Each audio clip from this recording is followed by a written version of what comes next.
This show is brought to you by Interesting Radio. You can find all our shows over at interestingradio.nz.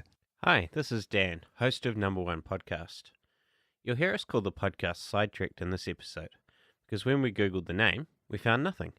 But as it turns out, there is a podcast by the name Sidetracked in iTunes. This led us to rename the show later on to Number One Podcast. That aside, enjoy the show.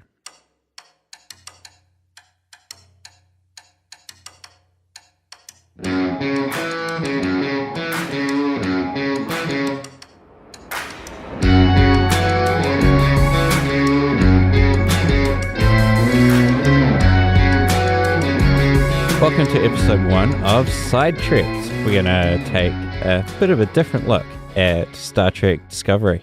I have been a long time fan of Star Trek, and I'm looking kind of sideways at Star Trek Discovery going, yeah, do I like this? Do I not?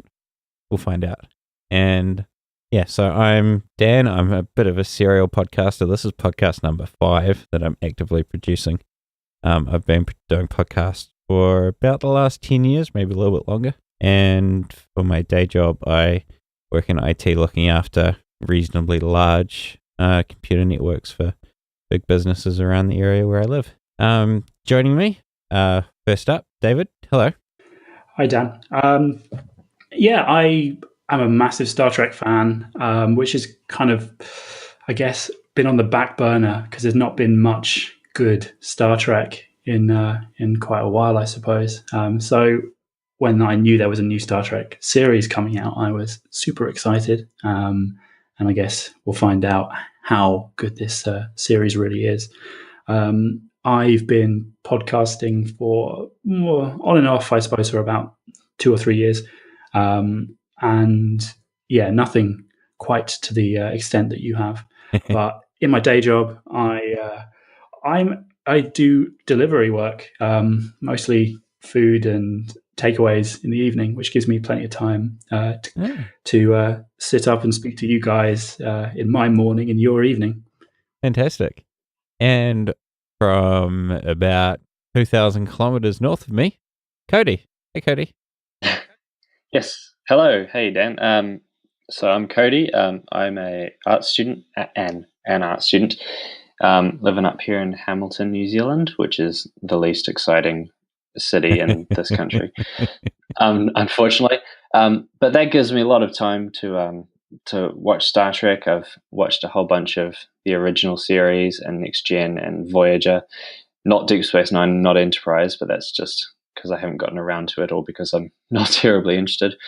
I've seen the new films and heaps and heaps and heaps of other sci-fi movies and TV that have come out over the past few years.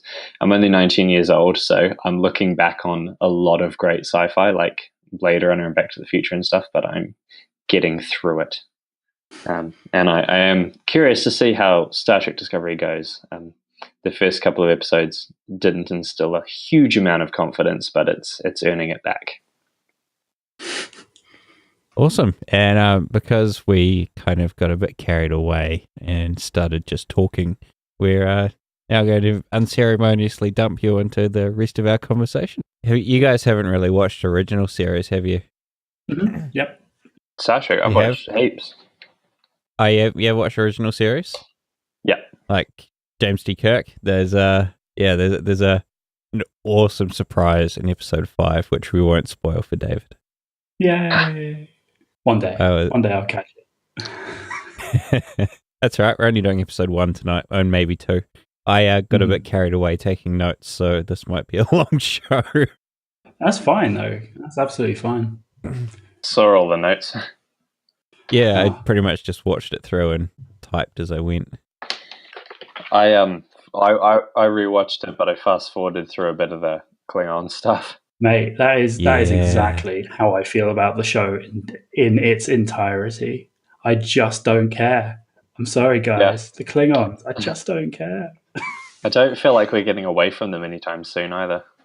I know. It makes me really sad. Like, even at freaking maximum warp, we're not getting away from the Klingons now. Yeah. So far, though, it's kind of been, they haven't been hugely front and center. It's more been about, the Discovery crew character development, which has been kind of nice. Mm. Yeah, I just don't care. Like as soon as we got there to the Discovery crew and the first episode, and you get on the bridge or whatever, I'm like, yes, this is Star Trek. I'm back. I've missed it so much. And then as soon as they send us over to the big Klingon coffin shit, I'm like, don't care. I just don't care. Send me back to the Federation, back to Starfleet. Oh, well. Such as it is at the moment. Yeah, exactly. I was going to say, we brought this up last week, but Starfleet is going all Equinox with that bloody tardigrade, and it doesn't seem very Starfleety. I think, episode 5 is just I don't want to spoil it for David. I think it's I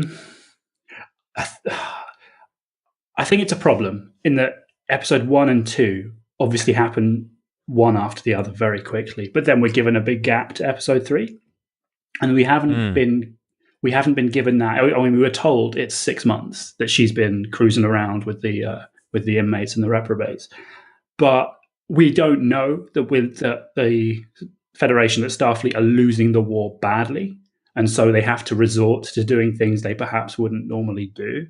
But we don't ever get told that. That should be what happens. Just we don't see. We just haven't seen any other coverage of the implied war. Exactly. I think is probably the biggest issue there. Which I can understand why. I mean, surely if you're in a super scientific secret spaceship that's doing super secret, bleeding edge technical things, then you're not going to be told about all this stuff. You're going to receive your propaganda and you're going to be told the war is going fine. And that's it. But it's kind of like they're working on a submarine. Exactly. Absolutely right. And then every so often when they're needed, like was it episode 3, Admiral calls up on her Star Wars hologram projector thing. Yeah, well, what is going on with that? She's like, we need you in this place. Go there, please. Yeah. Can you do it? And the funniest thing, one of the notes I made for episode 1 is Sarek sits on the desk while he's talking to Burnham. Yeah. His hologram sits on the desk.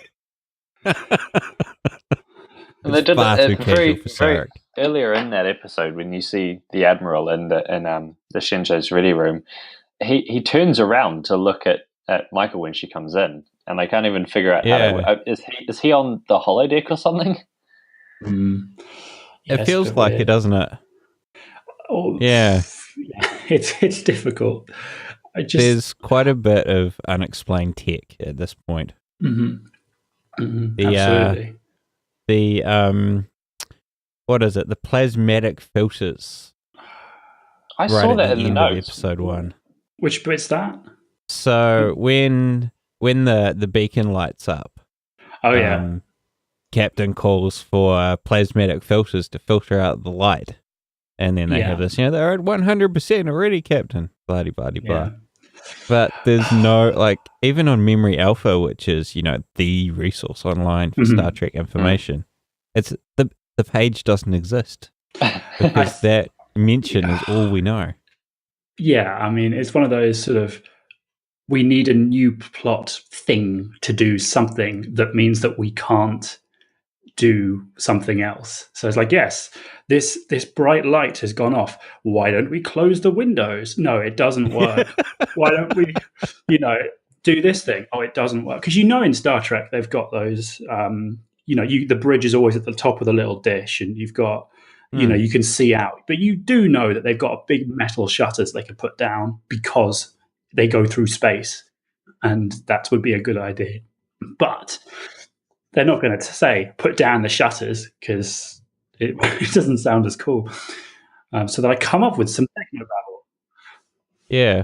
Even when they go into the ready room, right before the Vulcan neck pinch, they call for privacy and all the shutters close. So, yeah. Yeah. We know they have the technology. It's what, 2260 or something. We know they've got the technology. Somebody had the day off. 2256. Yeah. It's funny, this whole thing though, just talking about the technology that just happens when it's convenient.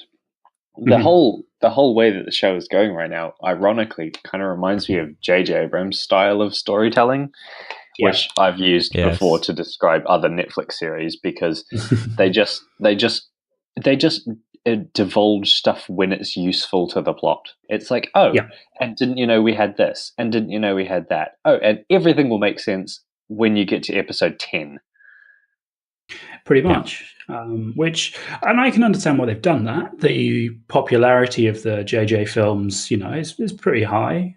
People liked it, so they try and bring it across into the TV show. And yeah, they really have. Which works for some people. I think it works for the filthy casuals, but doesn't necessarily work for the long-time Star Trek geeks who've been waiting patiently for the last 15 years. How long has it been? Since Enterprise, 2004 since Enterprise. Not longer than that. 2004, 2005, something like that. Since Enterprise ended. 10 years, over 10 years. Been waiting patiently. Oh well. Do you want to start at the top? What do you think of the titles? They're weird. They're not. They feel very modern and appealing to the mainstream crowd. Yeah, I'll go with that. I mean, I wrote down cross between Marvel, Iron Man, Bond, and Enterprise. So you've got your you've got your music, and you've got your how bits of technology come apart, which was just Iron Man to me, like an Iron Man suit at the start of his films, and then Enterprise, in that you've got kind of different spaceships going on, but it didn't have the Enterprise music, so I was very happy. Yeah, the Enterprise theme was weird. I have enjoyed the little hat tips to the original series / Next Generation theme music. Yeah, just the sprinkling of notes that fit in with that is quite good. I do like that. Yeah, it tells you're back in Star Trek, which for me it's like, yeah. I'm gonna say, to be honest, coming out of the last season of Game of Thrones, I'm actually almost enjoying some of the end credits music more than the main title. Oh yeah. Yeah, it just has a cool sound which appeals to me. It's probably not the most Star Trek-y sound in the show, but I kind of like it. Do you I have terrible memory for this kind of thing. Is there a different kind of end theme per episode depending on what just happened, like in Game of Thrones? I think there could be. I mean, I don't always sit through the credits, unfortunately, but I feel like they're doing different ones. But I feel terrible for not fact-checking that. Obviously, in all the rest of the Star Treks, they do that. They have the same one all the time, and that's just it. But I'm totally going to have to go back now and listen to them, because I have not watched any of the credits. No, neither do I. I mean, it's just Netflix is like, hey, do you want to go on to the next one? I'm like, yes, I do want to go on to the next one, please. No, it's but yeah, it's all right. It's interesting to me how they've kind of visually changed the title sequence from being dark and fascinating space into kind of bright looking like schematics for ships and stuff. I think that's an interesting choice, and they've also thrown in some random associated imagery like the rose petals and stuff in the lower half of a guy's face. And I'm just curious to see what the overarching tone of the entire series is going to be like, and how that ties into the title sequence.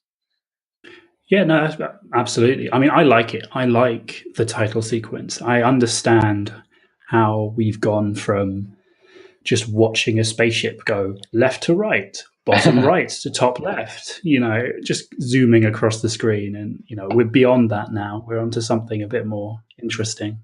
Just speaking of title sequence, I would like to just mention how much it annoys me that in the Star Trek Enterprise title sequence, they feature the Space Shuttle Enterprise. Why? Why? Because the Space Shuttle Enterprise was deliberately named Enterprise in direct as a direct result of Star Trek fans requesting that it be named Enterprise. So it's an unfortunate Star Trek being self-aware moment, which I don't think it needed. Yeah, it's a bit of a circular reference, isn't it? In fact, a bunch of Star Trek actors from the original series happened to be present at the unveiling of the Space Shuttle Enterprise that was depicted in the title sequence of Enterprise. So it almost feels like they're breaking their own canon a little bit. Potentially. I mean, you could just sort of wave it off by saying there has always been a ship called Enterprise in the British Navy. There's always been a ship called Enterprise in the US Navy. And so it just is another ship name. You know, there's so many different enterprises over the years that there will eventually be a spaceship Enterprise if we get that far as a civilization without blowing ourselves up. I suppose it's just me because I'm a super nerd about that sort of thing. No, I 100% appreciate what you're saying. It's too late. The genie's out of the bottle. Yeah. Star Trek is too big.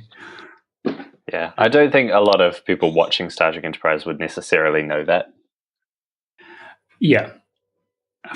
I mean, they wouldn't even know the spaceship after that, would they? You know, they wouldn't know that was a direct copy. The footage was directly out of, was it First Contact? They wouldn't know that's Zephyr Cochrane's ship. They wouldn't know, you know, what was going on. But hey, at least you didn't have Faith of the Heart playing over the top of this one. Yeah, that was strange. I hated that so much. But anyway, yeah. Overall, you're pretty happy with the going into it with the start. The new title sequence, I do like it. Yeah. My girlfriend and I agreed that we liked the little discovery flying through the title credits.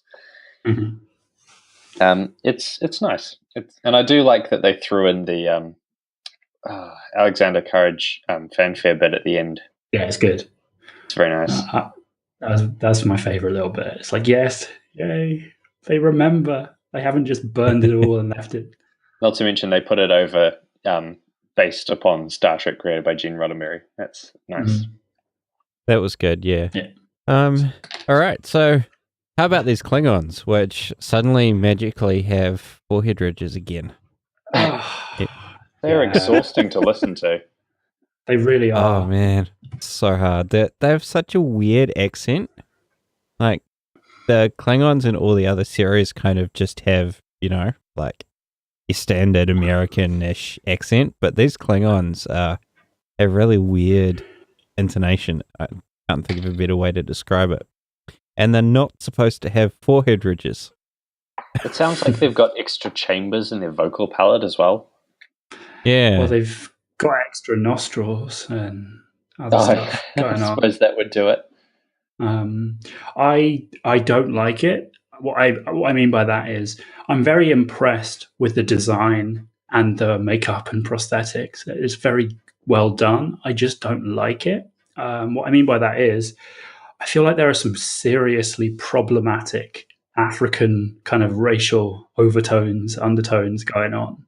With the costumes, with the fact that they're all black, except for one who is the albino Klingon, who is treated in the same way as many African cultures treat albinos over the years, you know, because they're either ostracized, they're killed, or they're used in magic. All right. And as I went to South Africa a couple of times over the years, and I've met one of these albino people, and they're very rare because so many of them have been killed over the years. So it's just like, why are we seeing this in Star Trek? Why is it like there? I don't need that in my life. I don't need to have that question of, are we just basing this entirely off and sort of African mysticism and nonsense and makeup and racism and so I just found that a bit disappointing. I like their ship design though. That's something.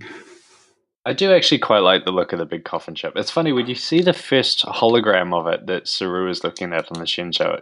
It made me think of a Y-wing from Star Wars, but with a bit more Just detail. a really, really big one. Yeah, really big Y-wing. But yeah, I mean, they're very pretty. Like everything is very well done, and they're very detailed and perhaps overly ornate. But I guess that's what this kind of ship is. It's their kind of cathedral ship, I suppose, like a churchy ship. You know, It definitely it's not stands like a out. warship. Yeah, I would be interested to see why. Do you remember the Klingons we see in DS9 and all, you know, that kind of generation? They look like they're sort of submarines. You know, they have poor lighting and cramped everything. Whereas this is very pretty and the ceilings are very high. And I'd be interested to see the sort of the, you know, descent into pure function that we get later on. Yeah, because I haven't seen a whole lot of Deep Space Nine and not a whole lot of Next Generation. I have seen more than I've seen of Deep Space Nine. But like at the moment thinking about the Klingons, I can't escape the memory of Christopher Lloyd in Star Trek 3. Oh, it's so good. So good. And Kirk's inability to say "beam me up" in Klingon. Oh, it takes me back. And floating purple, pink blood and weird stuff like that. Such a strange movie. Yeah. Well, you know, have you listened to Shakespeare in the original Klingon? No, I haven't. What could that possibly be like? I don't know, but it's just, I love the way they've just taken it over. It's the original Klingon. It's not, you know, the original English. I just like that. I always found that quite fun.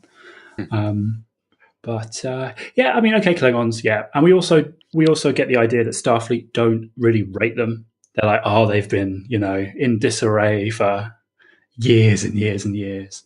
And they, you know, they're just all about violence all the time. And it's like, okay, fine. But really, you know, you get the impression that when Starfleet rock up, they don't really think they're going to do anything. You know, they don't really think they're any good, which seems quite stupid. But I guess that's the whole point of the story, or the start of the story anyway.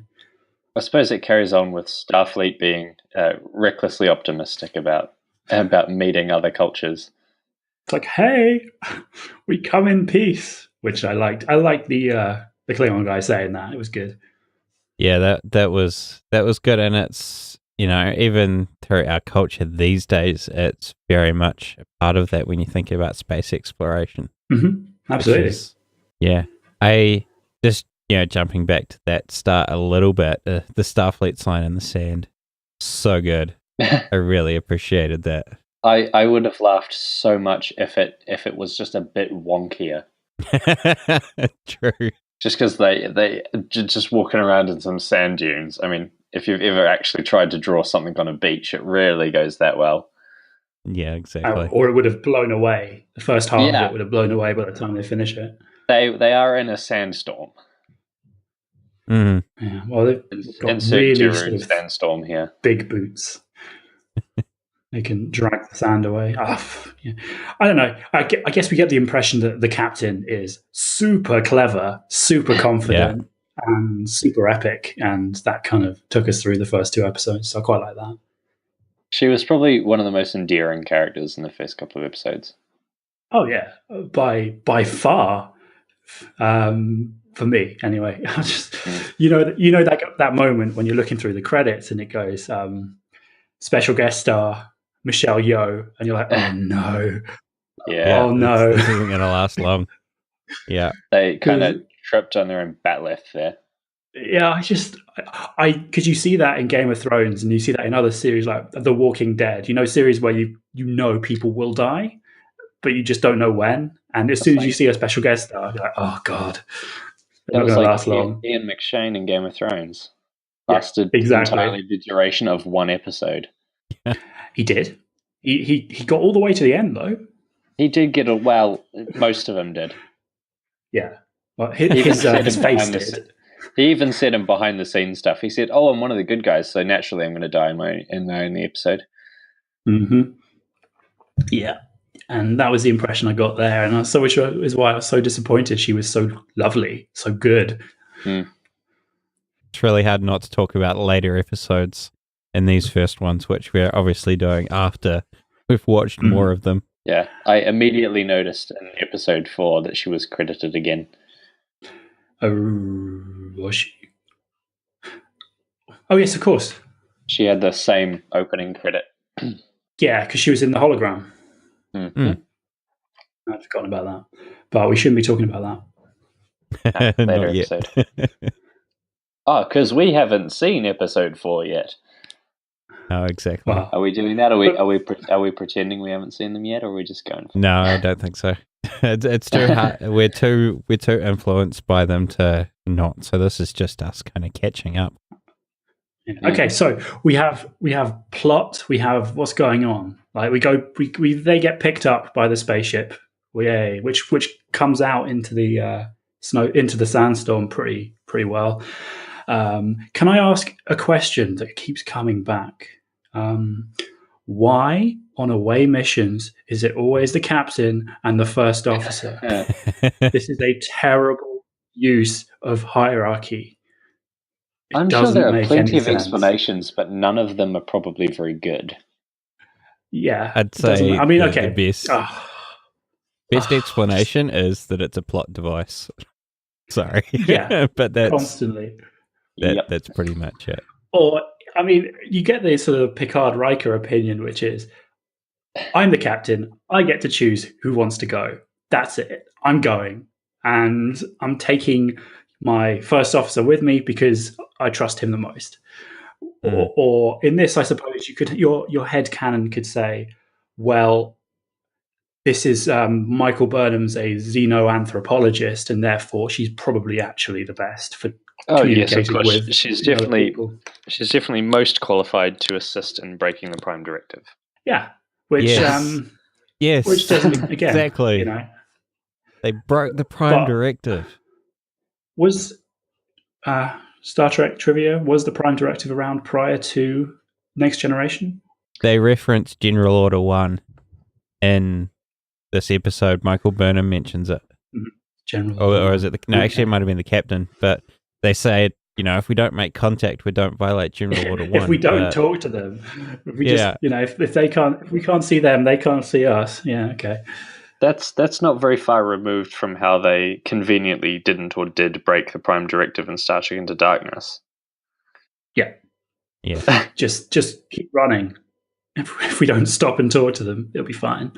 I love Captain Pike's speech in that movie too, about how he goes, it's like, you just happened to show them an entire starship rising out of their ocean. Yep. But they're alive, right? They are indeed alive. Oh, dear. But they were very good at drawing it as well. Once they'd seen it. So impressive. Good it was a transition shot. That's true. Oh man, we're living up to our name already, aren't we? Yeah, we're getting quite sidetracked here. Oh yeah, sidetracked. So we got the captain and we got the first officer. What do you think of your initial sort of thoughts on them as soon as they arrive? The captain the top two characters. The captain called Burnham number 1. Yeah, that was nice. I appreciate it because although Picard's the only one to do it, and it is a very British historical naval term, so I kind of like that. Actually, it did appear in the pilot to TOS. They referenced that. Exactly. Captain Pike called Nigel Barrett's character number 1. Number 1, absolutely. So It has been in Star Trek for a long time. It's just weird hearing it from someone who's not British, because it's a historical naval term from Britain. But again, who cares? It doesn't matter. It's great to see it back. It also is great because the whole point of the first episode is that she kind of stabs her in the back, which is great for sort of showing how you go from one extreme to another. They even lead into that conversation by saying, "Why don't we talk about your new command?" Exactly, Commander Burnham. I suppose it just further emphasizes how she changed on that. I do wish kind of that we got that TV show. They said that 7 years she'd been first officer. I want those 7 seasons. I think that would be far more interesting than what we've got so far. But that would be a different show. But no, I like them. How about Saru as the next character down that we meet on the bridge? How do you like him? I'm going to have real trouble talking about Saru just because of how involved he was in episode 5 that I've just watched. Well, come on. You can park that for a few minutes. Think about the first Saru you saw. He's a worrywart. He's very paranoid, but he does go into explicit detail about why that is. Yes, exactly. Yeah. So that's what he was bred for. But I do feel like I kind of find that working with real people in real groups to achieve goals, that there's always one person who will give you all the reasons why it won't work, instead of just giving it a go sometimes. And sometimes that's the kind of person you need, but I don't know if it's the kind of person you needed Star Trek. You don't think he would have got promoted through Starfleet? Oh, I think he would have gotten promoted under different circumstances, maybe. I don't know if he's necessarily... not war. Yeah, no, I don't think he's necessarily the wartime commander. I feel like he's more of an exploration character. I feel like he'd be stronger there because then he'd be a better judge of, for example, when they should go on away missions and such. And he'd probably be a better indicator of when something actually would be a good idea. No, I agree with that. I think that that Star Trek Shenzhou series that we didn't get, it would he's a good balance between the captain, the first officer, and him as the second officer, because the captain is clearly confident as hell. The first officer is clearly confident as hell. So to have him kind of, dragging his feet a bit actually is quite a nice balance for the three of them. Yeah, kind of does need to be a bit balanced. They are a strong group of 3 characters. It does definitely feel, and I've heard this said before, that the first couple of episodes of this season seem more like a prologue than a pilot. Absolutely. Yeah. It really does feel like it's setting up a completely different show than the one that we're watching. Yeah, it was a bit of a bait and switch, wasn't it? Yeah, and that's what makes me so sad. That's why I wanted that show, Would have been a classic Star Trek, exploration Star Trek. I think so. And I think we would have come out of it with, that captain would be in the top echelons of Star Trek captains very quickly. Oh, yes. And further to that bait and switch, the series is called Discovery. I thought there might be some actual discovery going on. Nah, just the ship. It is. It's unfortunate that when we're watching another war series, it's kind of. I mean, I know I say this with almost ironic levels of self-awareness, but it's kind of like how Rogue One was such a committed war film to fit into the Star Wars universe. I was totally okay with that. I was too. I think Star Wars is a war series. It's in the title, but it's that's kind of how it goes. Whereas Star Trek is not a war series; it's a exploration series. So it feels like where Rogue One was giving us the Star Wars that we wanted, you'd think Star Trek Discovery would give us the discovery that we were hoping for.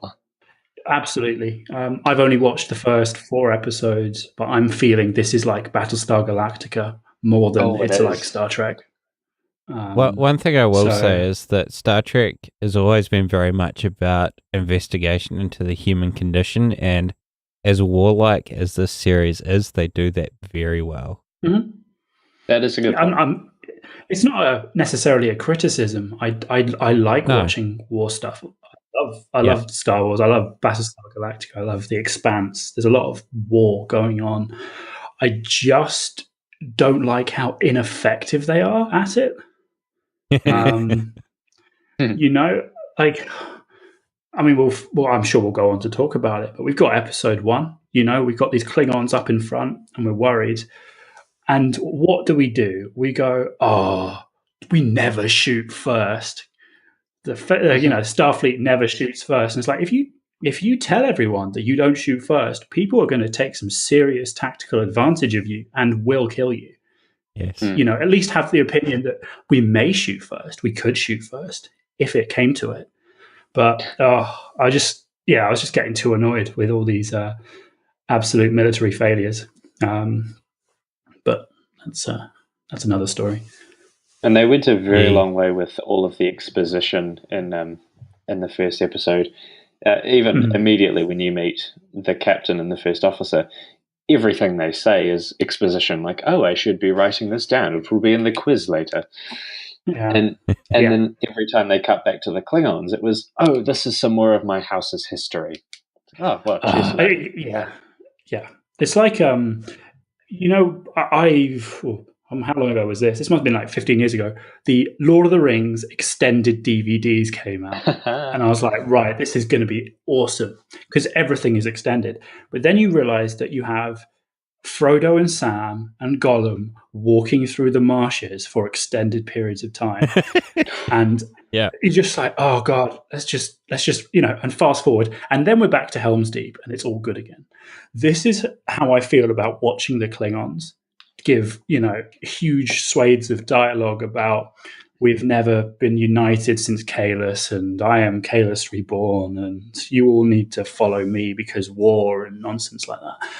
I don't care. I really don't. Klingons don't need an excuse to fight. They just love fighting. And if they, I know we need to make them real characters, but yeah, I just wanted to get back to Starfleet. But how often? Actually, here's a question for you. Another side track.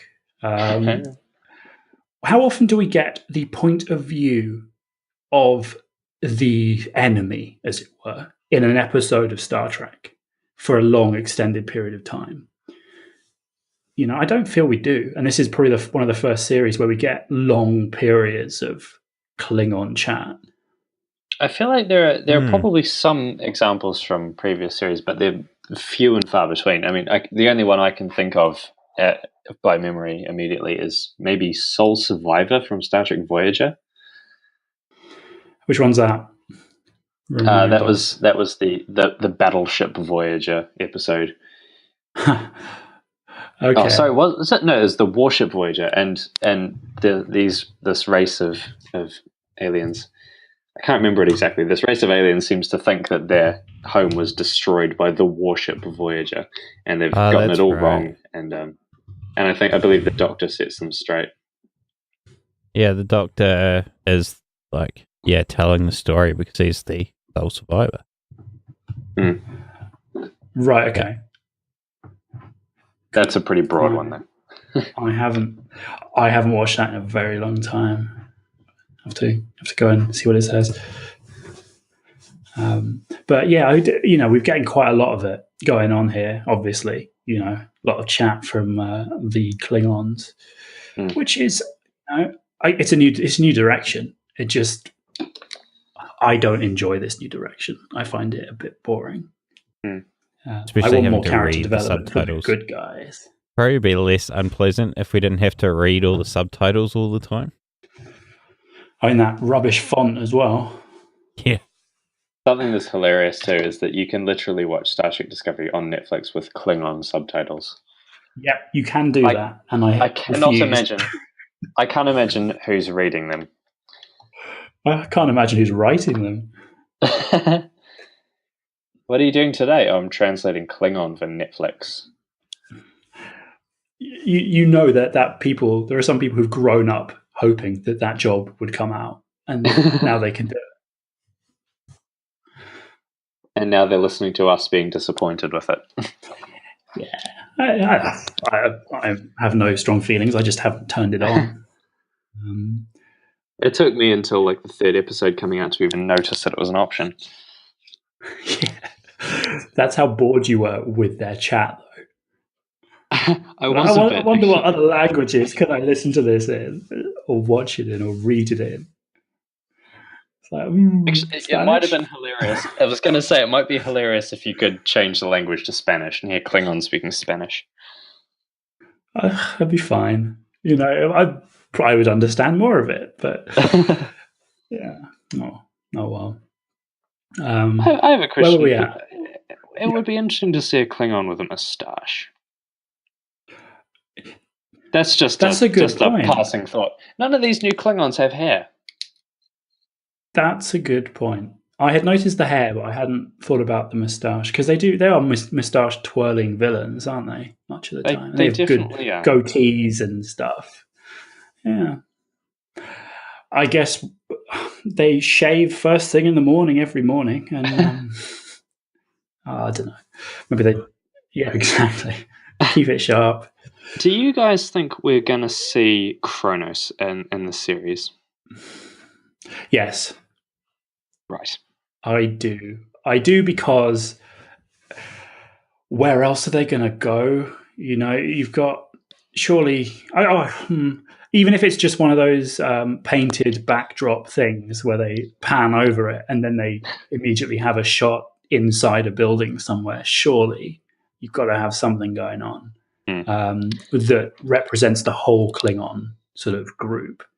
Yeah, I'm not eventually. so sure, No? because what I'm thinking is, they needed that beacon to pull all the houses together, so they're not actually, on Kronos. They're spread out across the quadrants. So maybe Kronos isn't actually, something that they consider, given how in disarray the Klingons are. Maybe they don't really have a home planet at this point.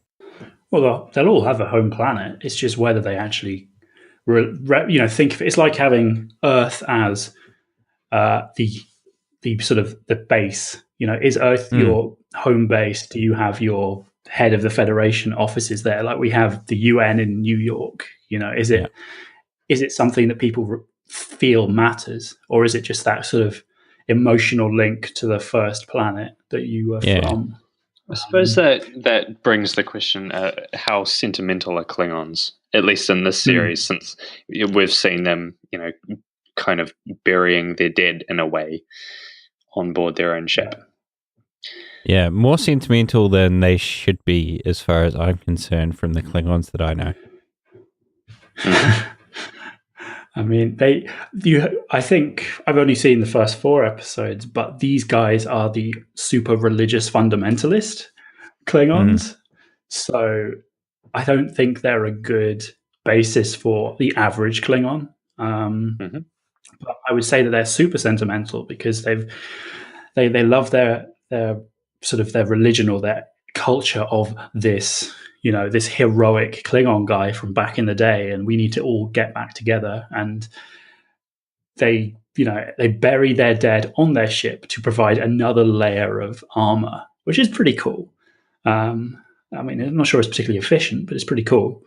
And obviously it gets them found out by the end of the second episode, when they start beaming back all the dead guys, or tractor beaming back all the dead guys. But yeah, I think they're pretty sentimental. They don't just leave people out to freeze and, be so much space dust, which is pretty odd for a warrior race. It's quite inefficient to go and get everyone back. And a bit of a security risk. Yeah. You think they'd scan them before they brought them back? You'd think so. I think it's also important to note in the first episode that when Saru is scanning the Klingon ship and he's addressing the coffins that are on board, he says that at least one of the coffins on board contains a Klingon that died hours ago, yet they still seem to deflect her notion of killing a Klingon.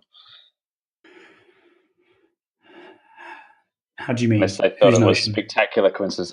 Burnham's claim to have killed a Klingon. Oh, I see what you mean. Yeah, no, absolutely. Well, to be fair, the captain was like, "Tell me what you know, and then go back to sickbay. Like, just tell me what you know. I'll take it into account. You're not well. We need you fixed," which is good captaining. I thought. Yeah. Rather than, "You're crazy. Go sit down." It's actually tell me what you know and then go away because you're no good to us here now in this state. To the point of her being in sickbay, Saru describes her affliction from the radiation burns as her DNA will unspool like noodles. I really have no idea how that would look or what that even means. It's a plot chat nonsense thing. It is a nonsense. It doesn't matter because surely there's no specific machine in sickbay that re-spools it like noodles. I don't know. She would be sick. She looks quite burned. She doesn't look healthy. But did you notice how it also completely destroyed the video and audio recording that she took? That is awfully while she was convenient. out there. Yeah. But there we go. Also, I had completely forgotten that she goes out there on her own, doing that thing that Kirk and what's his name, Khan did in Into Darkness, where they scoot around in those spacesuits. She completely went against her orders and landed on the thing, which seems that was quite pretty close flyby there. Yeah. So I don't, I think that's the first thing where I was like, oh, this is a human brought up among Vulcans who doesn't follow the rules. This is going to get her into trouble. Yeah, and she immediately says, she has a fight. Yeah, one of her really good quotes is that she says that her emotions inform her logic. She says that to Sarek when they're talking. Yeah. Mm-hmm. I would like to bring up the fact that probably one of the larger issues with the timeline that bothers me a bit is Spock. I don't believe ever mentioned having a foster sister. Of course not. It's awfully convenient. But that's because you never asked. No one asked him directly. Why would he answer? Oh, that is an unfortunately logical point you've just made there. I agree with you completely. My biggest disappointment actually is that of all the Vulcans on the planet, why Sarek? Why the dad of Spock? Why not just another random Vulcan? It could have been anyone. It wouldn't have mattered. That really doesn't matter. And now, because you've tied it directly to one of the sort of most iconic characters ever, you have to kind of explain away why she's never been seen before, or explain away how he doesn't mention her or Sarek doesn't mention her, because we see Sarek quite a lot more in Next Generation. So it just seems like a waste. We could have got a nice clean slate and had, a Vulcan who turned out to be a really nice guy. It could happen because Sarek comes across actually like quite a useful guy. He gives some damn good information in the first two episodes, and I don't know about later, but gives, so it could have been any Vulcan, like just a Vulcan Science Academy guy. One thing that interested me is that Burnham can do the neck pinch, even though not very well. Yeah, well, not very well, but still successfully. And there's been quite a few references, both in Unification and Next Generation, and in some pretty early episodes of original series, where Spock says to Kirk that he's tried to teach Kirk how to do the pinch without success. So it seems something that humans aren't very good at mastering, but Burnham's managed it. I mean, Kirk didn't live on Vulcan for a long time. Sure. Burnham probably got bullied quite a lot as a kid, so needed to learn it. Oh, speaking of which, what do we think of the Star Trek 09 style Vulcan like school dome ball pod things? I quite like him. I'm not even sure what the proper nomenclature is for that. School. School. Okay, I don't know. So the Vulcan school. School balls. I have no idea what they are, but I completely agree with them being there because most people who will watch this probably seen the film and they'll be like, "Yeah, cool, Vulcan school." I didn't like the questions seemed a bit silly. Like, I want to push an emotional response out of you. Okay, fine, but this isn't really teaching. This is just bullying. I guess it proves to the the viewer, yes, she's a human. Yes, she has PTSD. Shouldn't, as a Vulcan, that you try to fix the PTSD rather than completely shut it down? It just seems like I suppose you have to decide whether Vulcans are good with their emotions or simply hide them and force them down enough to pretend they don't exist. So, well, that's what Kolinar is, isn't it? What the thing where they do their is that the 7 yearly thing? No, that's I think that's Ponfar. Ponfar, that's right. Yeah, Kolinar is just there suppressing their emotions, which I think in sometimes they mentioned that it's kind of an optional thing for Vulcans, and they do it's just a thing they develop over time. That's why Spock was having trouble with it in the new films. Right. Yeah, he did. Yeah. I realize I referenced the new films a lot, but it's probably the freshest in my memory. Yeah, it's also probably the freshest in the memory of the showrunners. Yeah, absolutely. I actually haven't seen all the new Star Trek movies. What were they? There's the first one where they fight against the Australian guy. Yeah, so I've seen that one, and I've seen half of the second one. I got to the second one has Benedict Cumberbatch. Yeah, I got to where his character shoots up the meeting, and then I went, "No, I'm out." Yeah. I really should go back and watch the them. other new Klingons. Yeah, exactly. I should go back. Now that I'm kind of podcasting about Star Trek, I'm probably obligated to actually go and watch them.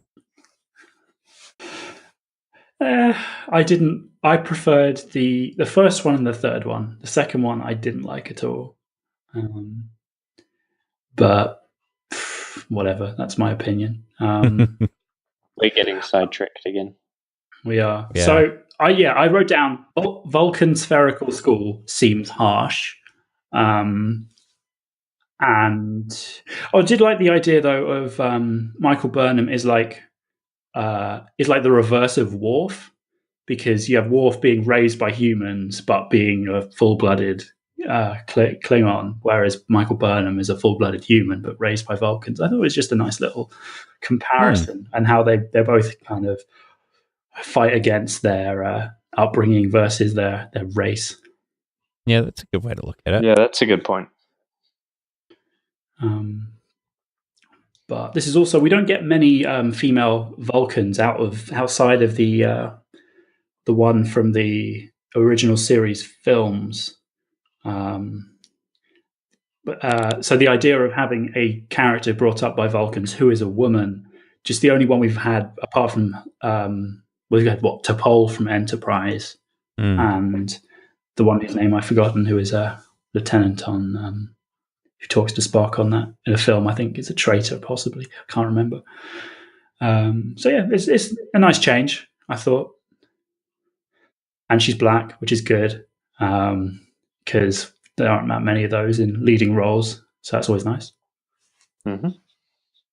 Yeah, there's a good ethnic spread across this new series, which is awesome. Yeah, they've gone a long way with that, though. I kind of observed in the first couple of episodes that there are 3 major white male characters in the first couple of episodes, and 2 of them die in the battle. So that was hilarious, though. So they are doubling down on the racial diversity. Yeah, and they're not just killing off the black guy first, which I like. I just love that. The guy's like, "Oh, my head," because of course, Star Trek consoles always explode into your face, which I did like the reference there. That was good. It was a very nice effect, though, and no practical effect in that scene. And then he's like, "All right, I'm going to go to sickbay," and then he ends up in the brig. He's like, "Why are you here?" And then I did enjoy the spaceship coming apart effect, and the fact that it starts to fly away along with him, and the rest of the thing. I thought that was quite good. But yeah. No, I think they're really good, and I think the cinematography is really good as well. I think everything looks lovely. It's a very cinematic series, and